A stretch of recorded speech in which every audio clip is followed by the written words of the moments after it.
पिछले चैप्टर में हमने लास्ट की मैं आपको दो कॉन्सेप्ट बताऊं तो हमने एक्स एंटी और एक्स पोस्ट के कॉन्सेप्ट पढ़े थे, यानी कि एक्स एंटी सेविंग और एक्स एंटी इन्वेस्टमेंट, दूसरा एक्स पोस्ट सेविंग और उसके दूसरा एक्स पोस्ट इन्वेस्टमेंट। हाँ बोलो।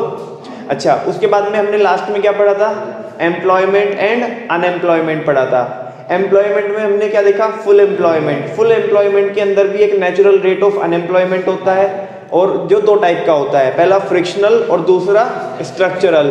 उसके बाद हम किस में आ गए थे? किस में आए थे हम? अनएम्प्लॉयमेंट में आए थे।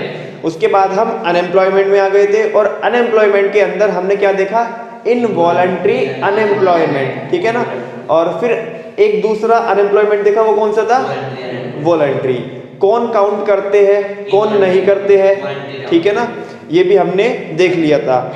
आज हम किसकी बात कर रहे हैं कि इकोनॉमी इक्विलिब्रियम पे कब आएगी, इकोनॉमी इक्विलिब्रियम पे कब आएगी, ठीक है ना। और लास्ट में जैसे कि मैंने लास्ट में जब मैं आपको क्या पढ़ा रहा था, एक्स एंटी और एक्स पोस्ट पढ़ा रहा था पिछले चैप्टर में, तो मैंने वहीं पे बताया था आपको कि इकोनॉमी इक्विलिब्रियम पे कैसे आती है, ठीक है ना। और वही अप्रोच हम यहाँ पे पढ़ने वाले हैं, इस चैप्टर के अंदर हम पढ़ने वाले हैं, ठीक है। देखो कीन्स ने क्या बोला, कीन्स ने क्या बोला? पिछले चैप्टर में भी हमने इंट्रोडक्शन में देखा था, यहाँ पे भी देखो। According to Keynes level of output is determined by the level of employment in the economy.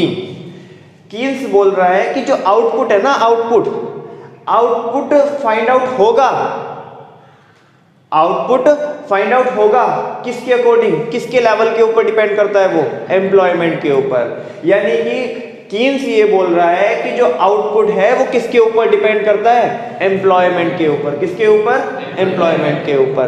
कैसे करता है? ध्यान से सुनो। अगर देश के अंदर एम्प्लॉयमेंट ज्यादा होगा तो प्रोडक्शन ज्यादा होगी या कम होगी? और अगर एम्प्लॉयमेंट कम होगा तो प्रोडक्शन क्या होगा?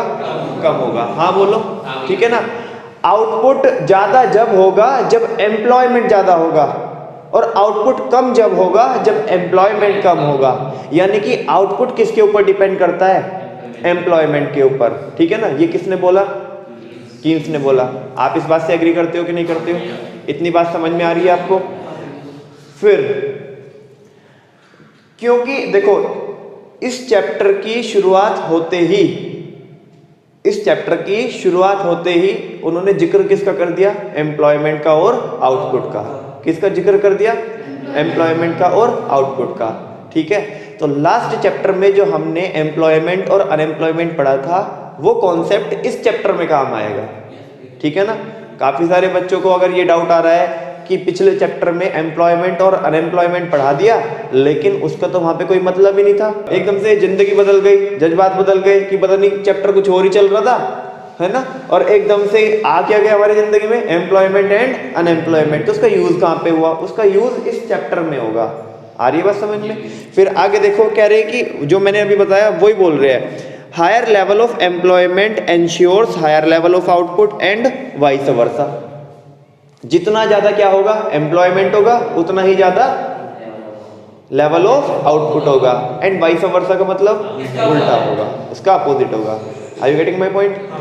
नेक्स्ट बोल रहे हैं determination of equilibrium output. Determination of, पिछले चैप्टर की शुरुआत में ही हमने एग्रीगेट डिमांड पढ़ी थी और एग्रीगेट सप्लाई पढ़ी थी, ठीक है ना।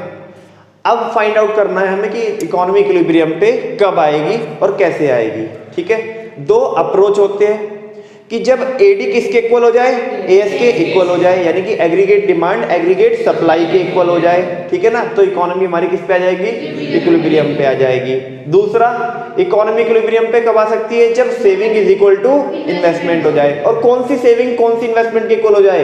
एंटी या पोस्ट? मैं पूछ रहा हूं आपसे, एंटी या पोस्ट? एक्स एंटी सेविंग जब एक्स एंटी इन्वेस्टमेंट के क्या हो जाए? इक्वल हो जाए। और एंटी ये होता क्या है? प्लान होता है, जो फ्यूचर में अभी हुआ नहीं है, एक्चुअल में सेविंग हुई नहीं है, एक्चुअल में इन्वेस्टमेंट हुई नहीं है, लेकिन होगी। आ रही है बात समझ में? चलो देख लेते हैं। According to the Keynesian theory, Keynesian theory में क्या बोला गया है? Equilibrium condition is generally stated in terms of aggregate demand and aggregate supply.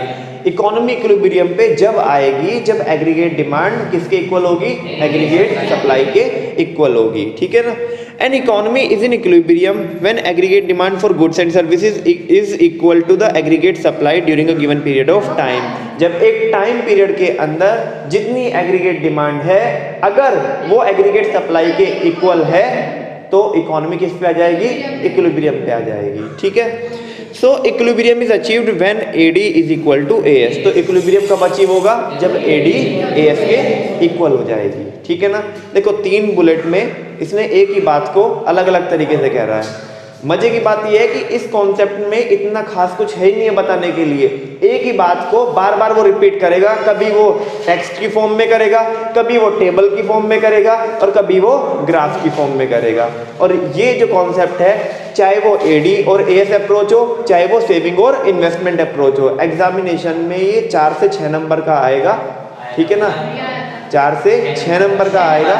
और ये आपको मतलब अटेम्प्ट करना भी बहुत आसान है आपके लिए ये। वी नो दैट, ध्यान से सुनो हमें पता है कि AD इक्वल टू क्या होता है, C+I। कितने सेक्टर मॉडल में, 2 सेक्टर मॉडल में। और AS इक्वल टू क्या होता है, C+S। ये सारी चीजें हम पिछले चैप्टर में पढ़ चुके हैं, ठीक है ना। ये चैप्टर को पढ़ने का मजा ही तब है जब आपने पिछला चैप्टर बहुत अच्छे से पढ़ा है, क्योंकि जितने भी यहाँ पे सारे बेसिक कॉन्सेप्ट यूज हुए हैं उन सब का डिटेल्ड एक्सप्लेनेशन हमने पिछले चैप्टर में पढ़ लिया था, ठीक है ना। तो अगर इकोनॉमी इक्विलिब्रियम पे लेके आनी है हमें और कीन्स ये बोल रहा है कि AD is equal to AS होना चाहिए, और मुझे आप बताओ AD is equal to C+I होता है and AS is equal to C+S होता है। तो कीन्स के according to Keynes C+I is equal to C+S अगर हो जाए तो इकोनॉमी किस पे आ जाएगी, इक्विलिब्रियम पे आ जाएगी। और C से C कैंसिल हो जाएगा तो I is equal to S हो जाएगा, यानी कि investment is equal to saving. और ये एक्स एंटी वाले कॉन्सेप्ट है। कौन से कॉन्सेप्ट है, एक्स एंटी वाले कॉन्सेप्ट है। देख लो यहाँ पे वही वाली बात क्या हो रही है, यहाँ पे प्रूव हो रही है। आ रही है बात समझ में। तो यहाँ से 2 अप्रोच कीन्स की थ्योरी के अंदर 2 अप्रोच निकल के आ रहे हैं। एक तो उसने बताया ये AD is equal to AS, और क्योंकि हमने आपको प्रूव करके दिखाया कि S is equal to I कैसे होता है। कई बार लोग बोलते हैं कि S is equal to I अलग कॉन्सेप्ट है और AD is equal to AS एक अलग कॉन्सेप्ट है कि इकोनॉमी को इक्विलिब्रियम पे लाने का ना। S is equal to I सेम कॉन्सेप्ट है जो किसके लिए है, AD is equal to AS है। वो ही कॉन्सेप्ट क्या है, S is equal to I है, क्योंकि जो S is equal to I निकला है वो किससे निकला है, AD is equal to AS से ही डिराइव हुआ है। आ रही है बात समझ में। चलो कह रहे कि it means according to Keynes, वाह, it means according to Keynes there are 2 approach, 2 approach है for determining the equilibrium level of income and employment in the economy. Economy equilibrium पे आएगी उसके 2 कॉन्सेप्ट है ना। ये इकोनॉमी इक्विलिब्रियम पे कब आएगी उसको हम 2 कॉन्सेप्ट की हेल्प से, 2 अप्रोच की हेल्प से बता सकते हैं। और वो 2 अप्रोच अलग अलग नहीं है, दूसरा अप्रोच पहले से ही डिराइव हुआ है, ठीक है। चलो पहला अप्रोच क्या है, approaches for determination of equilibrium level. Equilibrium level कैसे निकलेगा, अरे वापस यार वही बातें करेगा घुमा घुमा के। The 2 approaches to determine equilibrium level of income, output and employment in the economy are, पहला AD AS approach, S and I approach, है ना। पहला अप्रोच है AD AS अप्रोच, दूसरा है SI अप्रोच। आ रही है बात समझ में। कोई आपको डाउट हो तो बताओ। अच्छा यहाँ पे हम बात किसकी करेंगे, क्योंकि ये जो यूनिट है वो यूनिट इनकम, आउटपुट और एम्प्लॉयमेंट के बारे में। हाँ बोलो। तो इन तीनों के बारे में हम क्या करेंगे, यहाँ पे चर्चा करेंगे कि इनकम बढ़ेगी तो आउटपुट पे क्या फ़र्क पड़ेगा, एम्प्लॉयमेंट पे क्या फ़र्क पड़ेगा, ठीक है ना। और एम्प्लॉयमेंट मैं आपको बता ही चुका हूँ। AD AS approach, according to the Keynesian theory the equilibrium level of income in an economy is determined when aggregate demand is equal to aggregate supply. AD is the sum total of consumption and investment. हाँ बोलो। AS is the sum total of consumption and saving. It means economy is in equilibrium when C+I is equal to C+S. This can be better understood with the help of given table and diagram, ठीक है ना। इसको हम इस table से और diagram से हम क्या कर सकते हैं, यहाँ पे समझ सकते हैं। पहले ये टेबल देखना, ये जो स्केड्यूल यहाँ पे बना हुआ है ये समझना, ठीक है। देखो पहले इनकम देखो, इनकम 0 है तो हम कंजप्शन क्या कर रहे हैं, 40 का कंजप्शन कर रहे हैं। हम 40 का क्या कर रहे हैं, और ये कौन सा कंजप्शन है, autonomous consumption. 0 level of income पर जो कंजप्शन हो रहा है उसे क्या बोलते हैं? ऑटोनोमस कंजप्शन बोलते हैं। आ रही है बात समझ में? और ये करना जरूरी है या नहीं है? जरूरी है भाई। लाइफ का अगर सर्वाइवल चाहिए आपको तो ये कंजप्शन आपको करना ही पड़ेगा, ठीक है ना, चाहे भले ये देश की इनकम ना हो, ठीक है। अच्छा, फिर इनकम हमारी क्या हो रही है? इंक्रीज हो रही है। इनकम हमारी 100 हो गई, 100 पे खर्चा कितना हो गया? 120। और वैसे देखो नीचे जैसे जैसे इनकम बढ़ती जा रही है वैसे वैसे खर्चा भी, कंजप्शन भी बढ़ता जा रहा है। लेकिन कंजप्शन के बढ़ने की स्पीड कम है इनकम के बढ़ने की स्पीड से। बिकॉज क्योंकि जैसे जैसे इनकम बढ़ेगी तो लोग अपनी इनकम का कुछ पार्ट सेव करना भी स्टार्ट करेंगे। ये वापस से मैं फिर आपको याद दिलाऊंगा, ये हमने पिछले चैप्टर में पढ़ लिया था, ठीक है। अच्छा, यहाँ से इनकम हमारे पास है, कंजप्शन हमारे पास है, क्या हम इससे सेविंग फाइंड आउट कर सकते हैं? Because we know that y is equal to C plus S. हमें पता है कि y इज इक्वल टू क्या होता है? c प्लस एस होता है। तो y में से अगर हम कंजप्शन माइनस कर देंगे तो e इज इक्वल टू क्या आ जाएगा? सेविंग आ जाएगा। तो यहाँ पे हम सेविंग की वैल्यू फाइंड आउट कर सकते हैं। शुरुआत में देखो जितना ऑटोनोमस कंजप्शन पॉजिटिव में है 0 लेवल पर, ठीक है ना, उतनी ही सेविंग क्या है? माइनस में है। It shows this saving. ये क्या शो करता है? ये टेबल पूरी, इस टेबल का पूरा पोस्टमार्टम कर लो तो ऑटोमेटिक सारी चीजें आपको समझ में आनी शुरू हो जाएगी, ठीक है ना। और यहाँ पे इसी प्रकार हमने क्या निकाल ली? यहाँ पे सेविंग निकाल ली। मुझे बताओ आपको सेविंग निकालने में कोई सेविंग फाइंड आउट करने में आपको कोई दिक्कत होगी? नहीं, होनी भी नहीं चाहिए, ठीक है ना। अच्छा, इसमें अब यहाँ पे इन्वेस्टमेंट और दे दी इन्होंने। यहाँ पे हमने इस टेबल को थोड़ा एक्सटेंड किया है और इसमें डेटा किसका भी दिया है हमने? इन्वेस्टमेंट का। आप देख रहे होंगे इन्वेस्टमेंट हर एक लेवल पे कांस्टेंट है। तो ये कौन सी इन्वेस्टमेंट है? ऑटोनोमस इन्वेस्टमेंट है ना। It is not affected by the level of income in an economy. Economy में चाहे कितनी भी इनकम हो, देश के अंदर कितनी भी इनकम हो, लेकिन ऑटोनोमस इन्वेस्टमेंट क्या रहेगी? सेम रहेगी, कांस्टेंट रहेगी। इसका ग्राफ कैसा होता है? Parallel to X axis, horizontal straight line parallel to X axis होता है। आ रही है बात मुझे? आ रही है बात मुझे समझ में? नहीं आ रही है बात तुम्हें समझ में? मुझे तो आ ही रही है समझ में, ठीक है। चलो अगर मैं आपसे AD निकालने बोलूं और AS निकालने बोलूं तो आप निकाल सकते हो? AD इज इक्वल टू क्या होता है? C plus I. तो कंजप्शन को किसको? कंजप्शन को और किसको ऐड कर दो? कंजप्शन, अरे बोलो भाई, कंजप्शन को और इन्वेस्टमेंट को क्या कर दो? ऐड कर दो। तो AD आ जाएगी। क्या आ जाएगी? AD आ जाएगी। और AS कैसे आएगी? C plus S. कंजप्शन को और सेविंग को ऐड कर दो तो AS आ जाएगी। मुझे बताओ इकोनॉमी का इक्विलिब्रियम कहाँ पे आ रहा है? सर भैया 400 पे। कहाँ पे? जब AD इज इक्वल टू जब AD is equal to AS हो जा रहा है। हाँ बोलो। नमन, मुदित, अमन, उदय, वर्तिका, वंशिका और बाकी और सारे बच्चों को समझ में आ रहा है कि नहीं आ रहा है? हाँ बोल दो, पक्की बात। हाँ पूछो। y is equal to C plus I. हाँ तो मना कब कर रहे हैं हम? क्योंकि AS तो क्या हो गया? AS तो y के इक्वल होता है तो y is equal to C plus I भी हो जाएगा। कहाँ पे नहीं हो रहा? C plus I. तो देखो C प्लस आई 400 है और यहाँ पे देखना ये वाला, ये देख, एक सेकेंड रुको, एक C प्लस आई ये रहा, ये देखो AD is equal to C plus I, यानी कि यहाँ पे देख लो ये 400 ये रहा और इस लेवल पे इनकम देखो ना कहाँ पे है, ये रही हो नहीं रहा है C plus I is equal to Y. हाँ बोलो, नहीं आ रहा समझ में?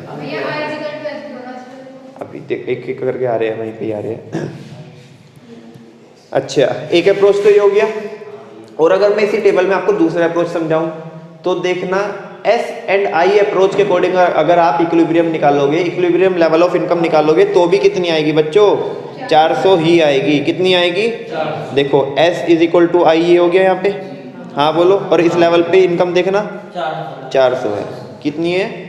400 है। आ रही बात समझ में? कोई शक है आपको? कोई डाउट पूछना चाहते हो तो पूछ लो। नहीं है? अच्छा, अब आप देखो कि AD और AS अप्रोच से, AD और AS अप्रोच से, और चाहे सेविंग और इन्वेस्टमेंट अप्रोच हो, दोनों से ही इक्विलिब्रियम लेवल सेम आ रहा है, आना भी चाहिए।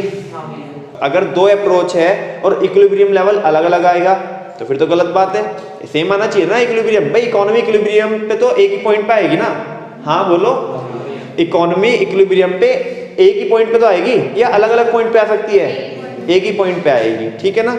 अच्छा अब एक चीज बताओ आप मुझे यहाँ पे हमने इक्विलिब्रियम लेवल ऑफ इनकम तो निकाल लिया, 400 है, कितना है 400। बात हम एम्प्लॉयमेंट की भी करेंगे। तुमने साइड में घुसेड़ के रखा है एम्प्लॉयमेंट का जो कॉलम है, इसका क्या करना है, ध्यान से देखो। जब इकोनॉमी हमारी किस पे है बच्चों, इक्विलिब्रियम पे है, तो 40 लोगों को रोजगार मिल रहा है। कितने लोगों को रोजगार मिल रहा है? 40 को। लेकिन ये टेबल तो आगे भी एक्सटेंड है, ये टेबल तो आगे भी एक्सटेंड हो रखी है, ठीक है। यानी कि इकोनॉमी के अंदर अगर आप इस टेबल को देख रहे होंगे तो आपको पता चल रहा होगा कि कुछ और लोग भी ऐसे हैं जो काम करना चाहते हैं, काम करने के लायक है और उस रेट पे करना चाहते हैं जो रेट मार्केट में चल रहा है। क्योंकि अगर मैं ये मान के चलूं कि हमारी इकोनॉमी में 60 लोग हैं, है ना, और हमारी इकोनॉमी इक्विलिब्रियम पे आ रही है 400, इनकम का लेवल कितना है, इक्विलिब्रियम लेवल ऑफ इनकम कितना है, 400 है। उस लेवल पे कितने लोगों को रोजगार मिल रहा है? 40 लोगों को रोजगार मिल रहा है। उस लेवल पे 40 लोगों को एम्प्लॉयमेंट मिल रहा है, हाँ बोलो, ठीक है। और अगर हमारी इकोनॉमी के अंदर और भी लोग हैं, है ना, तो इकोनॉमी जो इक्विलिब्रियम पे आ रही है अभी वो फुल एम्प्लॉयमेंट लेवल पे नहीं है, हाँ बोलो। एक बात तो समझ में आ रही है आपको? देखो जो पुराने जो इकोनॉमिस्ट थे, पुराने जो क्लासिकल जो इकोनॉमिस्ट थे, उनका ये मानना था कि इकोनॉमी हमेशा इक्विलिब्रियम पे आएगी और केवल किस पे आ सकती है, फुल एम्प्लॉयमेंट लेवल पर। किस पर आ सकती है? फुल एम्प्लॉयमेंट लेवल पर। यानी कि जब हमारी इकोनॉमी इक्विलिब्रियम पे होगी ना, तो उनका ये मानना था कि सभी लोगों को रोजगार मिल रहा होगा, सारे लोग एम्प्लॉयड होंगे, सारे लोग एम्प्लॉयड होंगे। यानी कि जितने लोग काम करना चाहते हैं, काम करने के लायक है और उस रेट पे करना चाहते हैं जो रेट मार्केट में चल रहा है, सभी को काम मिल रहा है। Are you getting my point? लेकिन जो मॉडर्न इकोनॉमिस्ट थे वो उनकी बात से, उनकी थियोरी से एग्री नहीं करते थे। उनका क्या कहना था कि इकोनॉमी इक्विलिब्रियम पे आ सकती है, इकोनॉमी इक्विलिब्रियम पे आ सकती है फुल एम्प्लॉयमेंट लेवल पर भी, अंडर एम्प्लॉयमेंट लेवल पर भी और ओवर फुल एम्प्लॉयमेंट लेवल पर भी। आ रही बात समझ में? तीन चीजें, तीन कॉन्सेप्ट यहां से निकल करके आए। मैं कुछ नहीं कर रहा हूँ, इस टेबल का पोस्टमार्टम कर रहा हूँ, ये स्केड्यूल यहाँ पे जो बना हुआ है इसका पोस्टमार्टम कर रहा हूँ, और यहीं से ही आगे आने वाले इस चैप्टर के जितने भी कॉन्सेप्ट हैं वो यहीं से क्या हो जाएंगे, बिल्ड हो जाएंगे। अगले 15 मिनट के अंदर और ये चैप्टर आपका 50% हो जाएगा, हाँ बोलो। देखो पुराने जो इकोनॉमिस्ट थे वो कह रहे थे कि भाई एडी जब एएस के इक्वल हो जाएगी, एडी जब एएस के इक्वल हो जाएगी तो वो जो होगी ना वो हमेशा फुल एम्प्लॉयमेंट लेवल पर होगी। किस पर होगी? लेकिन आप मुझे बताओ प्रैक्टिकली ये सब पॉसिबल है कि हमारी इकोनॉमी इक्विलिब्रियम पे हो और सभी लोगों को रोजगार मिल रहा हो? ऐसा भी तो हो सकता है कि वो अंडर एम्प्लॉयमेंट लेवल पे हो। किस पे हो? अंडर एम्प्लॉयमेंट लेवल पे हो। और फुल एम्प्लॉयमेंट पे तो हो भी सकती है, नहीं भी हो सकती, मतलब फुल एम्प्लॉयमेंट पे भी हो सकती है और ओवरफुल पे भी हो सकती है। अब ये तीनों चीजें क्या है, ये ध्यान से समझने वाली बात है। यहाँ से आपको पता चलेगा कि इन्फ्लेशनरी गैप क्या होता है और डिफ्लेशनरी गैप क्या होता है। ये सारी चीजें आपको यहाँ पे समझ में आने वाली है, ठीक है।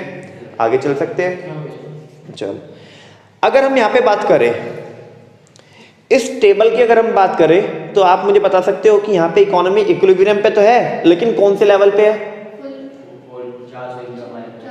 नहीं, इकोनॉमी इक्विलिब्रियम पे है और वो इक्विलिब्रियम लेवल ऑफ इनकम कितनी है? 400 है। लेकिन मेरा सवाल ये है आपसे, वो फुल एम्प्लॉयमेंट लेवल पे है, अंडर फुल एम्प्लॉयमेंट लेवल पे है, ओवर फुल एम्प्लॉयमेंट लेवल पे है? अंडर फुल पे है। क्यों? क्योंकि अगर मैं ये मानूं कि हमारी इकोनॉमी के अंदर 60 लोग हैं काम करने वाले, जो काम करना चाहते हैं, काम करने के लायक है और उस रेट पे करना चाहते हैं जो रेट मार्केट में मिल रहा है, ठीक है ना, तो हमारी इकोनॉमी के अंदर जो इक्विलिब्रियम आ रहा है उस पे 40 लोगों को काम मिल रहा है, तो 20 तो वो इनवॉलंटरी अनएम्प्लॉयड हो गए, हाँ बोलो। 20 लोगों को तो काम नहीं मिल रहा होगा ना। हमारी इकोनॉमी इक्विलिब्रियम पे है लेकिन फिर भी सभी लोगों को रोजगार नहीं मिल रहा है। आ रही बात समझ में? ये है economy at under full employment level, economy at equilibrium of economy at under full employment level. ये क्या है? Equilibrium of economy at under full employment level. आ रही बात समझ में?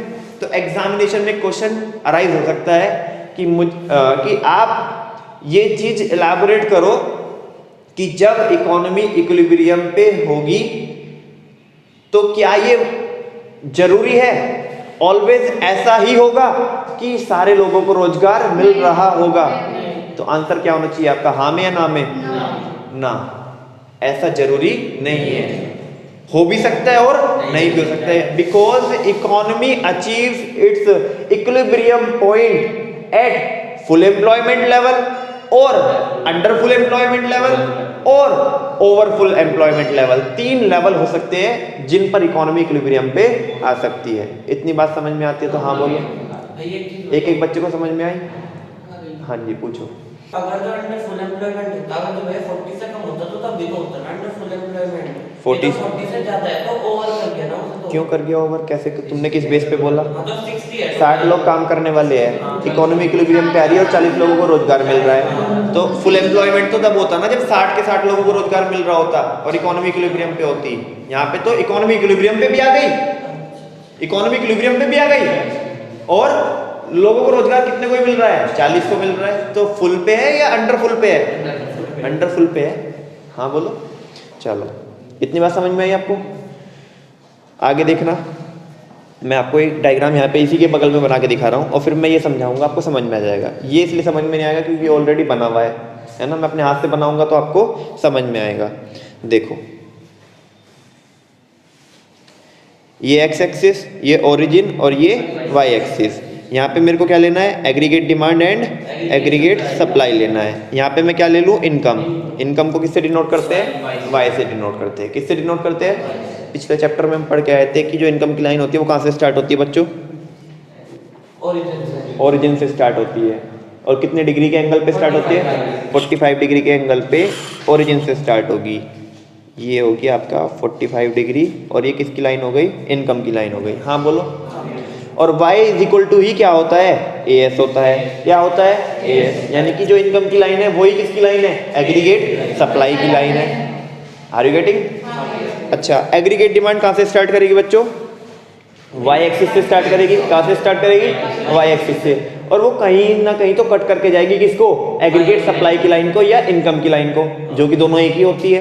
तो वो ये ऐसे यहाँ पे क्या करके चली गई? कट करके चली गई। ये किसकी लाइन है? एग्रीगेट डिमांड की लाइन है। आप अगर इस पॉइंट पे देखो तो इस पॉइंट पे क्या हो रहा है? ये वाले पॉइंट पे AD इज इक्वल टू क्या हो रहा है? AS हो रहा है। आ रही है बात समझ में?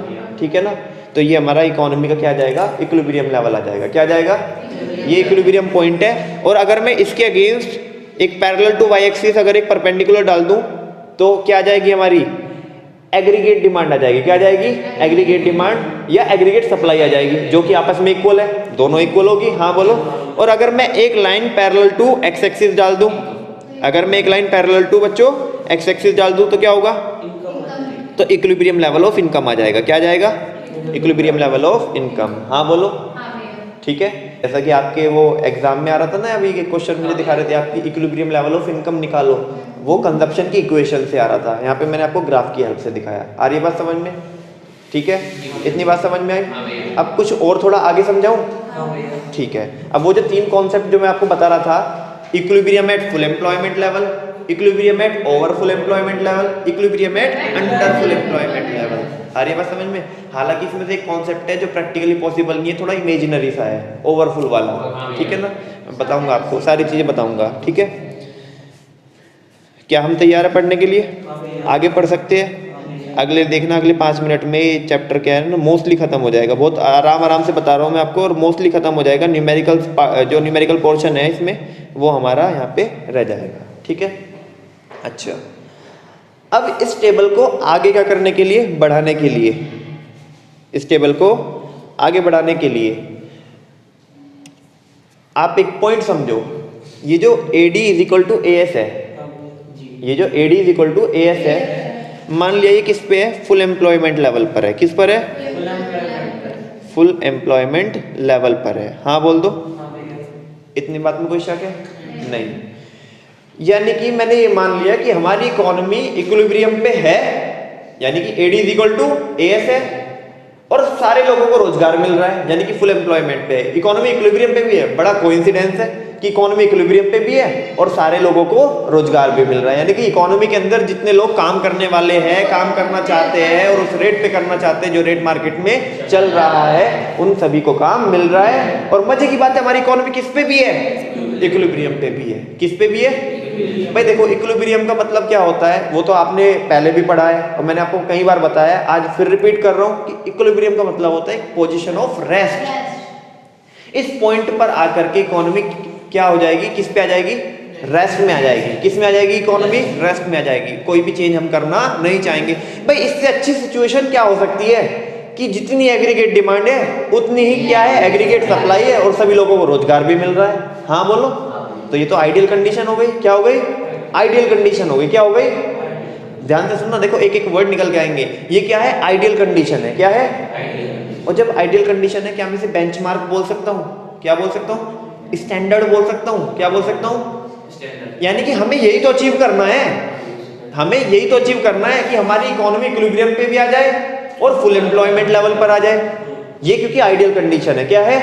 आइडियल कंडीशन है। लेकिन मुझे आप बताओ एक्चुअल में जरूरी है क्या कि ऐसा ही हो सकता है? ये मैंने मान लिया कि ऐसा होना चाहिए, ऐसा होना चाहिए, ऐसा होना चाहिए। अगर मैंने ये मान लिया यानी कि ये मेरी प्लानिंग है। क्या है? प्लानिंग है। हमारी इकोनॉमी के लिए ये मेरी क्या है? प्लानिंग है। आ रही बात समझ में? सबसे जो सिंपल वाला कॉन्सेप्ट है पहला, equilibrium at full employment level, वो खत्म करेंगे क्योंकि वो आपको अगले 1 मिनट में समझ में आ जाने वाला है। ये मेरा क्या है? स्टैंडर्ड है। क्या है? स्टैंडर्ड है। लेकिन अगर ये ही मेरा एक्चुअल बन जाए, ये ही मेरा क्या बन जाए, यानी कि जो एक्चुअल में जो एग्रीगेट डिमांड की जो लाइन है ना वो यही है, एक्चुअल वाली भी, स्टैंडर्ड वाली भी यही थी और एक्चुअल वाली भी यही है। हाँ बोलो। तो ये क्या कर रही है? देखो ये यहीं से कट करके जा रही है ना, यानी कि इसको ओवरलैप कर रही है। क्या कर रही है? ओवरलैप कर रही है। तो यही क्या हो जाएगा मेरा? इकोनॉमी का इक्विलिब्रियम हो जाएगा। और किस पर होगा? फुल एम्प्लॉयमेंट लेवल पर होगा। किस पर होगा? इतनी बात समझ में आती है? हाँ बोलो। अच्छा, अब दूसरा किसकी बात करूं? अंडर फुल एम्प्लॉयमेंट की। किसकी बात करूं? देखो जो मेरी डिजायर्ड एडी है वो तो ये थी। देखो मैं दिखा तो रहा हूं आपको या समझा तो रहा हूं इसी डायग्राम में, मैं समझा तो रहा हूं आपको। पहले एक चीज बताओ, मुझे एक चीज का कंफर्मेशन दो। मैंने आपको equilibrium at full employment level समझाया, आपको समझ में आया कि नहीं आया? हाँ, घर पे जाके पूछेगा डाउट, डाउट भी तो यही पूछना चाहिए ना। मैं तभी तो बोल रहा हूँ, मुझे उसके चेहरे से पहले पता चल रहा है कि समझ में आया नहीं, मैं तभी रोक के पूछ रहा हूँ दोबारा। इनकम की लाइन में कोई डाउट? एग्रीगेट डिमांड की लाइन में कोई डाउट नहीं? वो कहीं ना कहीं कट करके जाएगी। हाँ बोलो। अच्छा, सबसे आइडियल कंडीशन क्या होनी चाहिए कि हमारी इकोनॉमी इक्विलिब्रियम पे भी हो और फुल एम्प्लॉयमेंट लेवल पर हो। ये मैंने स्टैंडर्ड मान लिया, जैसे प्लानिंग करते हैं ना उधर, ये मैंने क्या मान लिया? स्टैंडर्ड। कि हमारी इकोनॉमी को यानी कि हमारी सरकारों को या हमारी जो इकोनॉमी है तो हमें ये लेवल अचीव करना है। क्या करना है? ये लेवल अचीव करना है कि AD is equal to A S B हो जाए और फुल एम्प्लॉयमेंट लेवल पर हो जाए। ये आइडियल कंडीशन है। क्या है? स्टैंडर्ड है, ये हमारा ऑब्जेक्टिव है, ऐसा समझो। ठीक है ना? लेकिन जो हकीकत में होता है, रियलिटी में होता है, वो जरूरी है कि यही हो। तुम्हें पता है ना प्लानिंग में डेविएशन हो सकते हैं कि नहीं हो सकते? प्लानिंग हमने कुछ और की और एक्चुअल कुछ और हो सकता है। तो अगर मैं इसे क्या बोलूं? डिजायर्ड एडी बोलूं। क्या बोलूं? Desired AD. क्या बोलूं? यानी कि इतनी एडी होनी चाहिए, लेकिन एक्चुअल में कुछ और हो सकती है। लेकिन जो मैं पहला केस आपको बता रहा हूं वो ये बता रहा हूं कि जो एक्चुअल वाला जो केस है ना, एक्चुअल में भी उतनी ही हो गई जितनी हमने सोची थी, उतनी ही एक्चुअल में क्या हो गई? एग्रीगेट डिमांड हो गई। अरे सिंपली समझो, अगर मैंने प्लानिंग की है कि मेरे को 10 यूनिट का प्रोडक्शन करना है अगले महीने में, ठीक है ना, और 10 का ही हो गया प्रोडक्शन, तो मेरे जो प्लान थे और मेरे जो एक्चुअल परफॉर्मेंस थी उनमें कोई डेविएशन है? नहीं है। आ रही बात समझ में? तो मैं ये चाह रहा था कि मेरी एग्रीगेट डिमांड ये हो जाए और ये फुल एम्प्लॉयमेंट लेवल पर है। किस पर है? फुल एम्प्लॉयमेंट लेवल पर। और जो एक्चुअल में जो एग्रीगेट डिमांड हुई ना बच्चों, जो एक्चुअल में क्या हुई? एग्रीगेट डिमांड हुई, वो ये ही हुई। हाँ बोलो। पहली कंडीशन बता रहा हूँ आपको, वो ये ही हुई। तो बताओ मुझे इकोनॉमी किस पे आ गई? इक्विलिब्रियम पे आ गई, लेकिन फुल एम्प्लॉयमेंट लेवल है। क्या है? Full employment level. यानी कि economy achieves it's equilibrium at full employment level. अब तो समझ में आया? अच्छा, अब ये एक केस था, ये क्या था, ये क्या था, ये क्या था, लेकिन जो मॉडर्न इकोनॉमिस्ट थे उन्होंने क्या बताया कि केस कितने बन सकते हैं, 3 बन सकते हैं। अब दूसरा पढ़े, अंडर फुल एम्प्लॉयमेंट लेवल वाला पढ़े। कौन से वाला? Under full employment level. बच्चों ध्यान से पढ़ो, 6 नंबर का क्वेश्चन आने वाला है इसमें से, ठीक है ना। अब तुम समझ लो कि पूरा पिछला चैप्टर और पूरा ये वाला चैप्टर, इकोनॉमी का किसी पे, सॉरी इकोनॉमी बोल रहा हूँ, सीबीएसई का किसी पे भी दिल नहीं आएगा, केवल इस कॉन्सेप्ट पे दिल आएगा। और 6 नंबर में तुम बोलोगे तो फिर वो क्यों पढ़ाया था, ये पढ़ा देते, इसके अंदर जो बता रहा हूँ वो समझ ही ना आता अगर वो कॉन्सेप्ट बेसिक ना पढ़ते, फंडामेंटल्स, ठीक है ना। तो यहाँ पे कह रहे हैं कि दूसरे केस की बात कर रहे हैं। किसकी बात कर रहे हैं अब हम? दूसरे केस की बात कर रहे हैं। और दूसरा कौन सा कंसीडर करेंगे हम? Equilibrium at under full employment level. किस पर? अब क्योंकि मैं आपको इसी डायग्राम में समझा रहा हूं, तो अब ऐसे मानना कि ये तो हमारा बेंचमार्क था, ये तो हमारा क्या था बच्चों कि इतना होना चाहिए था हमारी फुल एम्प्लॉयमेंट लेवल पर। अगर होती इकोनॉमी इक्विलिब्रियम पे तो ये कंडीशन बनती। कौन सी कंडीशन बनती? ये कंडीशन बनती। हाँ बोलो। लेकिन एक्चुअल में जो एग्रीगेट डिमांड की लाइन गई ना बच्चों, जो एक्चुअल में एग्रीगेट डिमांड की लाइन गई वो ऊपर से नहीं गई बच्चों, कहाँ से गई? नीचे से गई। कहाँ से गई? देखो ये गई एग्रीगेट डिमांड की लाइन, ये AD 0 है। क्या है? क्या है बच्चों? ये AD 0। और देखना ये कहीं पे तो कट कर रही है, कहीं पे तो कट कर रही है। किसको? AS की लाइन को। तो ये क्या हो जाएगा? कीन्स ने क्या बोला कि इक्विलिब्रियम जब होता है जब AD is equal to AS है। AD इज इक्वल टू, मुझे बताओ यहाँ पे कोई शक है? AD is equal to AS है, इक्विलिब्रियम होना चाहिए कि नहीं होना चाहिए? लेकिन दोस्त फुल एम्प्लॉयमेंट लेवल पर नहीं है, अंडर फुल एम्प्लॉयमेंट लेवल पर है। क्योंकि मुझे बताओ जब इकोनॉमी इक्विलिब्रियम पे आएगी और फुल एम्प्लॉयमेंट लेवल पर आएगी तो वो यहाँ पे आएगी। कहाँ पे आएगी? यहाँ पे देखो, यहाँ पे आएगी। कहाँ पे आएगी? यहाँ पे आएगी। लेकिन एक्चुअल में आ कहाँ पे रही है? यहाँ पे आ रही है। कहाँ पे आ रही है? तो आप मुझे बताओ कुछ लोग बेरोजगार रह जाएंगे कि नहीं रह जाएंगे? ठीक है। और ये वाला जो नीचे वाला जो इक्विलिब्रियम लेवल है ये कौन सा लेवल होगा? Under full employment. कौन सा होगा? अच्छा, अब होगा क्या ये भी समझ लो। Economy under full employment level पर है, इकोनॉमी इक्विलिब्रियम पे है और अंडर फुल एम्प्लॉयमेंट लेवल पर है, तो होगा क्या ये पता होना चाहिए कि नहीं होना चाहिए? हमें जानना चाहते हो? सारे के सारे बोलो। आवाज नहीं आई? पक्की बात? बता दूं? अच्छा, वैसे तुम तो बता दो। 40 लोगों को रोजगार, सॉरी 60 लोगों को रोजगार मिलना चाहिए था और ADS के इक्वल होनी चाहिए थी। तो ये कंडीशन कौन सी बनती? Equilibrium at full employment level. हाँ बोलो, हाँ बोलो। अच्छा, और लेकिन इकोनॉमी आ किस पे रही है इक्विलिब्रियम पे? 40 पे, अंडर फुल एम्प्लॉयमेंट लेवल पर। हाँ बोलो। तो हमें ये बताओ आउटपुट कम करना पड़ेगा या नहीं करना पड़ेगा? क्योंकि एग्रीगेट डिमांड क्या है? कम है। भाई जब इकोनॉमी के अंदर डिमांड कम हो रही है तो हमें आउटपुट कम करना पड़ेगा या नहीं करना पड़ेगा?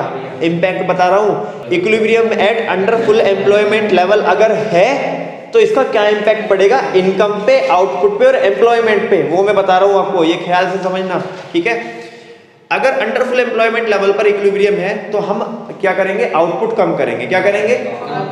क्योंकि मार्केट में उतनी एग्रीगेट डिमांड नहीं है, इकोनॉमी के अंदर उतनी एग्रीगेट डिमांड नहीं है। हाँ बोलो। जब आउटपुट कम करना है हमें तो कैसे करेंगे? एम्प्लॉयमेंट कम करके, क्योंकि अभी हमने इंट्रोडक्शन में पढ़ा था आउटपुट किसके ऊपर डिपेंड करता है? एम्प्लॉयमेंट के। तो अगर हमें आउटपुट कम करना है तो एम्प्लॉयमेंट भी तो क्या करना पड़ेगा? अरे जो जितनी भी फैक्ट्रीज है वो वर्कर्स को क्या करेगी? किक आउट करेगी। क्या करेगी? किक आउट करेगी। क्या करेगी? अरे भागो यहाँ से, निकलो, मार्केट में क्या नहीं है? इकोनॉमी के अंदर एग्रीगेट डिमांड उतनी नहीं है, ठीक है ना। तो आउटपुट कम होगा, एम्प्लॉयमेंट कम होगा, और क्या कम होगा? जब आउटपुट कम हो गया, एम्प्लॉयमेंट कम हो गया तो इनकम भी क्या हो जाएगी? कम हो जाएगी, क्योंकि ये तीनों आपस में पॉजिटिवली रिलेटेड है। इनकम कम, आउटपुट कम, एम्प्लॉयमेंट कम, एक भी कम होगा ना तो तीनों चीज पे फर्क पड़ेगा। हाँ बोलो, ये समझ में आया? ठीक है। एक लास्ट कंडीशन और सुन लो, ओवरफुल एम्प्लॉयमेंट लेवल, ठीक है। अब इसको भूल जाना नीचे वाले को, ठीक है। डिजायर्ड एडी होनी कौन सी चाहिए थी? ये जो एडी है ना, फुल एम्प्लॉयमेंट लेवल पे। लेकिन एक्चुअल में हो कौन सी रही है? एक्चुअल में जो एग्रीगेट डिमांड की लाइन चली गई वो ऐसे चली गई, ये हो गई AD1। क्या हो गई ये? AD1, ठीक है ना। यहाँ पे ये क्या कर रही है? इसको इंटरसेक्ट कर रही है। AD की लाइन किसको इंटरसेक्ट कर रही है? AS की लाइन को इंटरसेक्ट कर रही है। तो मुझे बताओ इक्विलिब्रियम होगा कि नहीं होगा? लेकिन ये ओवर फुल एम्प्लॉयमेंट लेवल पर है। किस पर है? ये किस पर है? ओवर फुल एम्प्लॉयमेंट लेवल पर। हमारी इकोनॉमी इक्विलिब्रियम पे आनी चाहिए थी फुल एम्प्लॉयमेंट लेवल पे, यहाँ पर, लेकिन एक्चुअल में जो एग्रीगेट डिमांड की लाइन जा रही है वो यहाँ जा रही है। यानी कि कहने का मतलब ये है कि डिमांड एक्चुअल, अगर हम सारे रिसोर्सेज लगा दें अपनी इकोनॉमी के, तो हम इतनी ही क्या कर सकते हैं? एग्रीगेट सप्लाई कर सकते हैं। लेकिन मार्केट में एक्चुअल में एग्रीगेट डिमांड इसके भी ज्यादा आ रही है। हाँ बोलो, हाँ बोलो।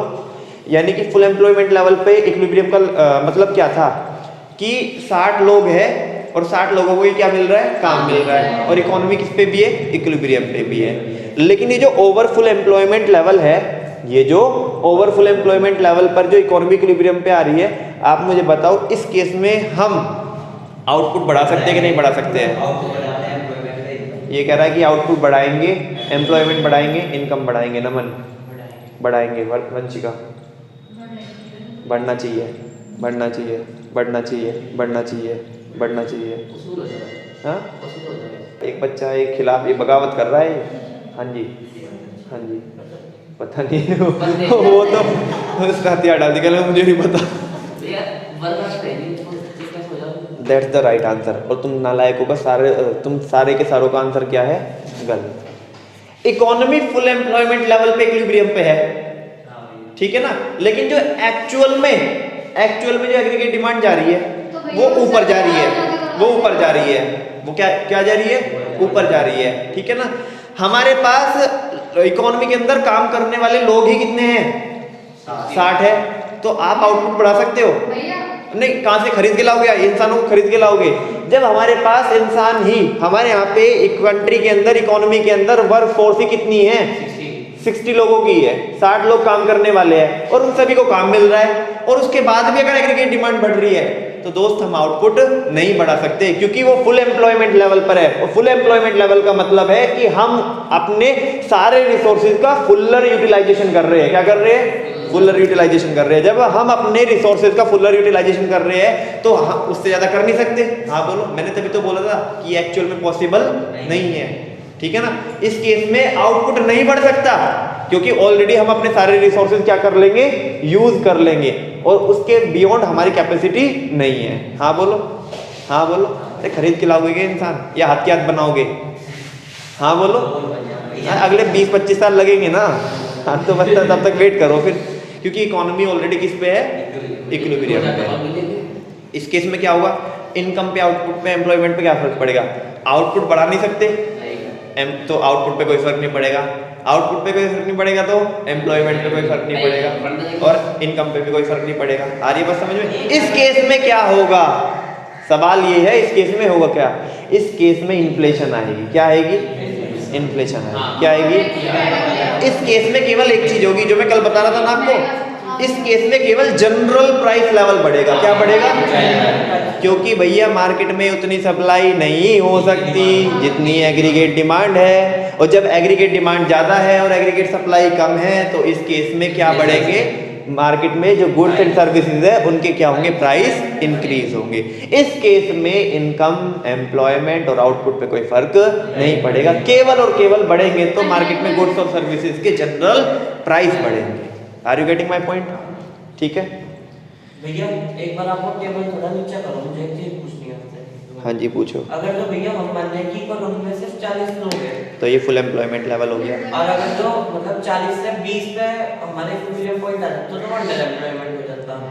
40 क्या 40 से क्या? अगर तो 40 को छोड़ के 40 पे ना फुल हो गया एम्प्लॉयमेंट। हाँ। और अगर तो 20 पे आ जाता तो हो जाता अंडर फुल आ जाता। अगर जो 60 पे आ जाता तो वो ओवर फुल हो गया। हाँ आगे बात समझ में अब? ठीक है ना। ये इसीलिए कि अपनी अपनी तरह से कुछ नहीं देना। यहाँ पे कुछ केस बनेंगे भी, जब मैं पढ़ाऊंगा कुछ पर्टिकुलर क्वेश्चन अराइज होंगे, उन्हीं का आंसर देना है। अलग कुछ इन जो मैंने बताया इनसे अलग कुछ केस इसमें अराइज हो नहीं सकते। ठीक है ना। मुझे बताओ ये जो डायग्राम है इसमें कोई दिक्कत है आपको? नहीं भैया। ये जो मैंने डायग्राम समझाया, मैंने तो एक ही डायग्राम में सारी चीज़ें समझा दी आपको, लेकिन ये जो पिद्दी सा डायग्राम है इसमें या इसको समझने में आपको कोई प्रॉब्लम है? नहीं, है ना। एक्सप्लेनेशन देखो, एक्सप्लेनेशन में तुम्हें पता ही है, खैर मैं आपको कल की क्लास में करा दूंगा ये, ठीक है ना। और अभी मैंने आपको 3 केस बता दिए, ठीक है ना। अभी हम ये भी देखेंगे व्हाट हैपन्स, क्या होगा अगर एडी ज़्यादा हो जाए एएस से, ठीक है ना। जो मैंने अभी बता के मैं अभी साइड हुआ ना, जो बता के अभी आपको कि इनकम पे, आउटपुट पे, एम्प्लॉयमेंट पे क्या फ़र्क पड़ेगा, उसका आंसर है, ठीक है ना, कि एडी एएस की अगर ज़्यादा हो जाए तो कम हो जाए तो, ठीक है ना। फिर एस एंड आई अप्रोच पड़ेगी, ठीक है। उसके बाद जा करके कहीं वो चीज़ें आएंगी, ठीक है। चलो आज के लिए बच्चों बस इतना ही रखते हैं, बाकी करेंगे कल की क्लास में।